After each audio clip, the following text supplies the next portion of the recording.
Nous allons déterminer le produit P indice n des racines énièmes de l'unité pour n supérieur ou égal à 2. n est un entier supérieur ou égal à 2.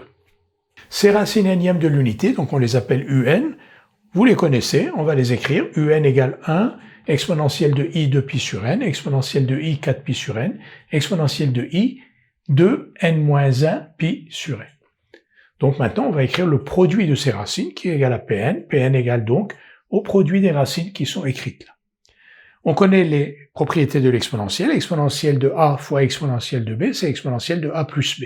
Donc ce produit d'exponentielle est égal à l'exponentielle avec la somme de ses exposants, c'est-à-dire i de pi sur n plus i 4pi sur n plus i de n moins pi sur n. On peut mettre 2pi sur n, i de pi sur n en facteur, et on va avoir donc 1 ici, 2 ici, n-1 là. Autrement dit, Pn est égal à exponentielle de i de pi sur n. On a dit qu'on additionnait tous ces exposants. En additionnant tous ces exposants, on se rend compte qu'on peut mettre i de pi sur n en facteur. Donc Pn égale exponentielle de i de pi sur n, facteur de 1 plus 2 plus n-1. 1 plus 2 plus n-1, vous connaissez cette somme. 1 plus 2 plus n, c'est nn plus 1 sur 2. 1 plus 2 plus n-1, c'est nn-1 sur 2. Donc ici, on a i de pi sur n, et là, nn-1 sur 2.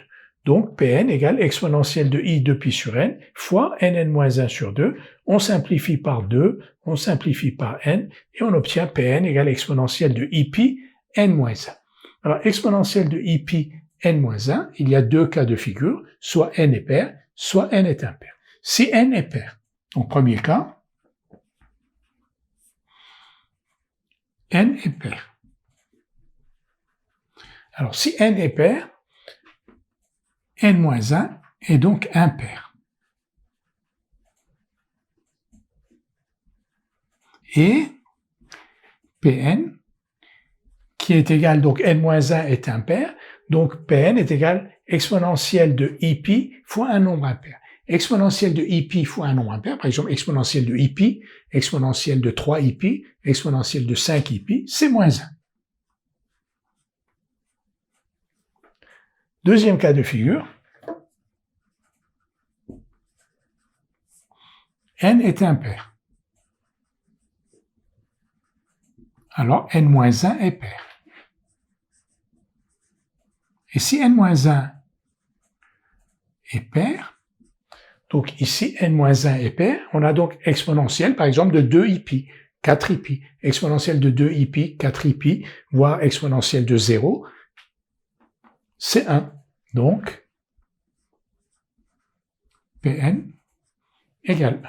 Donc, si n est pair, le produit des racines énièmes de l'unité est égal à moins 1. Testons par exemple un cas. Le n est pair, par exemple, n égale 2. Les racines deuxièmes de l'unité, c'est moins 1 et 1. 1 fois moins 1, ça fait bien moins 1. Dans le cas n impair, par exemple, si on considère les racines troisièmes de l'unité, si on multiplie les racines troisièmes de l'unité, donc les trois racines troisièmes de l'unité, si on les multiplie les unes par les autres, on obtient 1.